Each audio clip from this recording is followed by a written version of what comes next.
All right, so get this. We're diving deep into the Black Dahlia case, and you know what's really got me intrigued? This book you brought in. Oh, yeah. Severed. The True Story of the Black Dahlia Murder by John Gilmore. Ah, a classic. It promises answers in this unsolved Hollywood murder. It's a case that never gets old, does it? I'm already hooked. It just grabs you, doesn't it? Yeah. That's the thing with this case, the brutal murder of Elizabeth Short back in 1947. Decades later, and it still sparks so much debate. So many theories. So John Gilmore, he claims to have a documented and reasoned solution in Severed. Oh, wow. Which, I mean, implies he's got actual evidence to back up his theory. That's a pretty bold statement to make. When you say. Yeah, it is.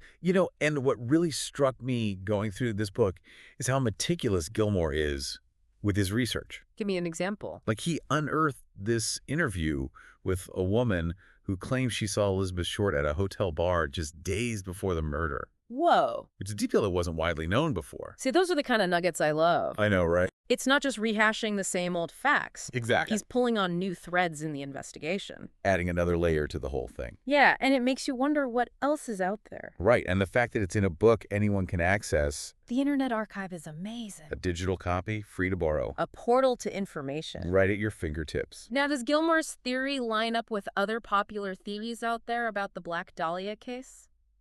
Well, that's where things get interesting. Ah. His solution actually kind of diverges from some of the more, well-known theories. Okay, so spill the beans.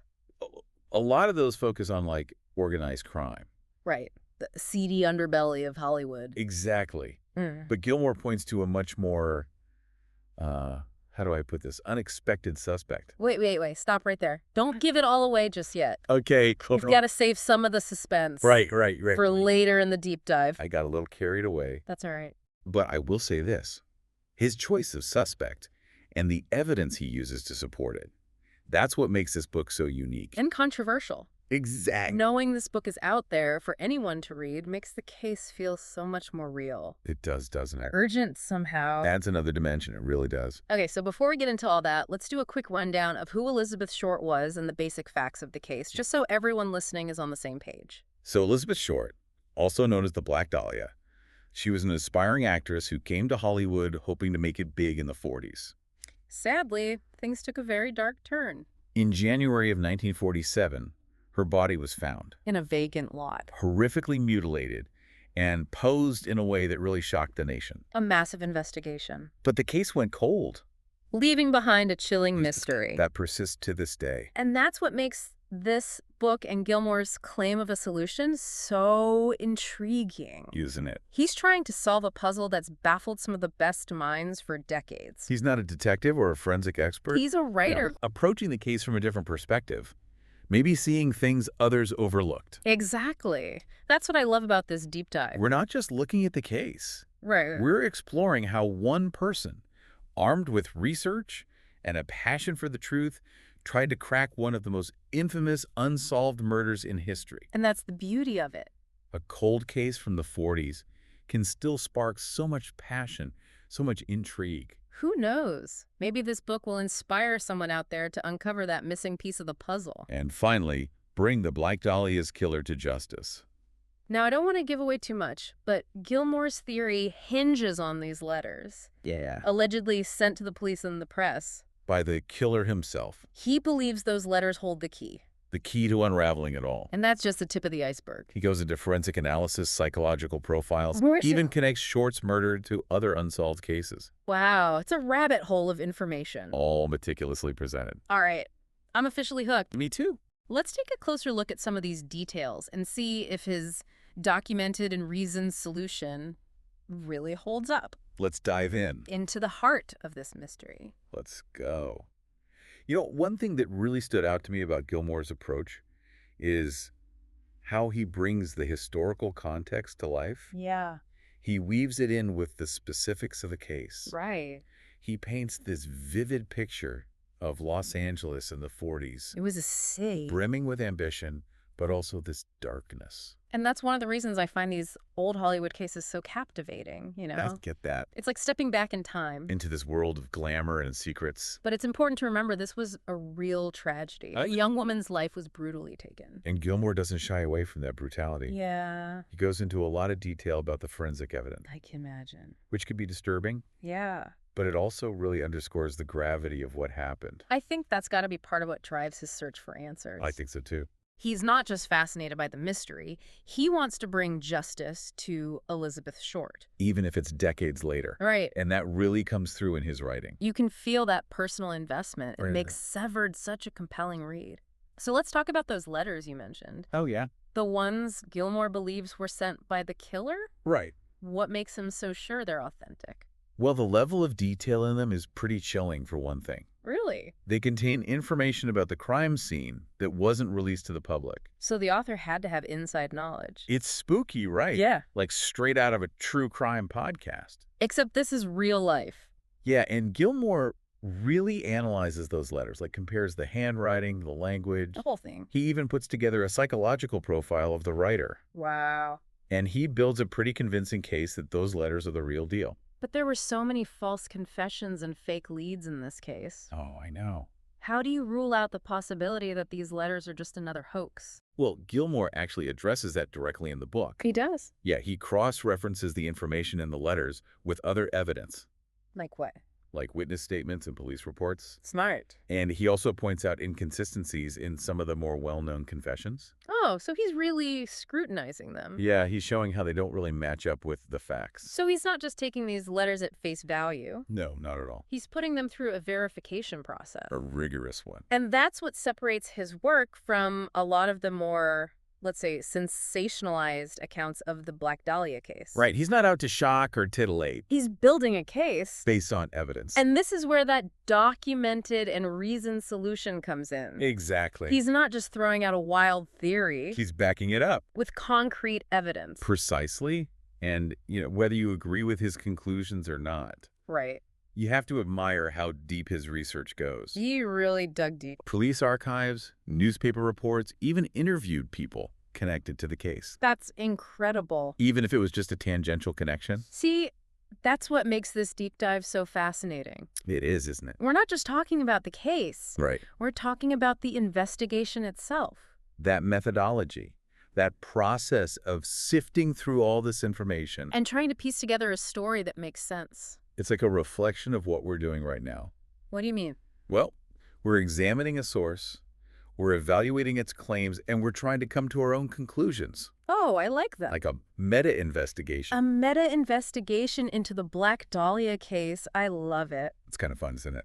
And who knows, maybe by going through all this, we'll Yeah. come across some new insights. Or perspectives. That we hadn't even thought of before. You never know. This case is notorious for its twists and turns. Even though Gilmore gives us a solution. It's important to remember. Yeah. It's just one interpretation. Of a very complex event. And it's definitely sparked a lot of debate. Among people who really follow this case. Yeah, some find his theory convincing. While others, they think it's just speculation. It's a case that keeps people talking. Even decades later. So we've talked about Gilmore's research, his analysis of those letters. Right. His whole approach. His methodology. But we haven't gotten to the big reveal yet. The big reveal. Who does John Gilmore believe killed Elizabeth Short? That is the question that drives the entire book. And his answer, Yeah. well, it's not what you might expect. Okay, I'm on the edge of my seat. He doesn't point to a mobster or some Hollywood bigwig. Or even some random psychopath. Nope. Who is it then? He builds a case against someone who was close to Elizabeth Short, someone she trusted. Hold on, you can't just leave us hanging like that. All right. You got to give us a little more to go on here. Okay. Who was this person? What was their connection to Elizabeth Short? And what evidence does Gilmore use to support his claim? Patience. Patience will get to all of that. Okay. But first, Yeah. I want to take a step back and talk about the historical context of the case. Okay. Because to really understand the Black Dahlia murder, we need to understand the world she lived in. I'm listening. The hopes, the dreams, the dangers that shaped her short life. Take us back to Los Angeles in the 1940s. All right, so imagine a city on the cusp of greatness, emerging from the shadow of war, just brimming with opportunity, ambition. But also that darkness. Yes, Hollywood was like this beacon, drawing in dreamers and schemers from every corner of the country. So it wasn't all sunshine and movie premieres. Not exactly. There was a definite seedy underbelly to all that glamour. I bet. And Elizabeth Short, like so many others, she was drawn to the promise of fame, fortune. That Hollywood dream. But she was also vulnerable, maybe a little naive, And that made her a target. in a city where predators lurked in those shadows. It's so tragic. Isn't She it? was chasing a dream. M became a victim of the very darkness she was trying to escape. And that darkness, it permeates the entire Black Dahlia case. Yeah. A story of broken promises, shattered dreams, and a brutal crime that continues to haunt us. It's like a classic noir film, isn't it? Post-war Hollywood, all that ambition, but this dark side lurking underneath. Yeah, and Gilmore, he really digs into how the social dynamics back then impacted the investigation. Interesting. Even how Elizabeth Short was portrayed. In the media, Yeah, they focus more on her looks, her aspirations. the rumors about her life, instead of, treating her as a victim. That happens a lot in true crime, doesn't it? It does. It's all about the puzzle and not the person. Yeah. But Gilmore, I think he brings back that human element. By really digging into Short's life before the murder. He traces her movements, her relationships, even her struggles. Just trying to make ends meet in a city that promises so much but delivers so little. She was just trying to make it. Yeah, a young woman full of hopes and dreams. And then boom, this brutality. Yeah, it's shocking. Makes it even more tragic. She's more than just a headline. Right.